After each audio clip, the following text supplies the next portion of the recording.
Alors, le karma, ça veut dire action. En sanskrit, c'est un mot qui vient du sanskrit. Et dans notre conception judéo-chrétienne, c'est un peu genre la punition, la récompense face à des actions qui sont jugées plutôt positives ou négatives.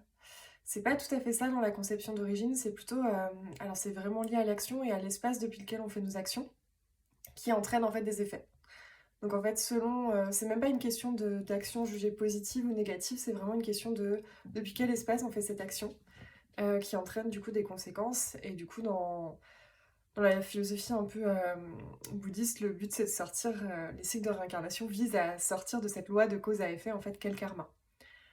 Il y a même un style de yoga qui s'appelle le karma yoga, qui est en fait le yoga de l'action désintéressée. En fait, le karma, c'est dans son origine, c'est pas forcément essayer d'avoir des bonnes actions, par exemple, pour rompre le cycle du karma, c'est de faire des actions désintéressées, en fait, depuis un espace qui est, sans réfléchir, en fait, aux conséquences, presque.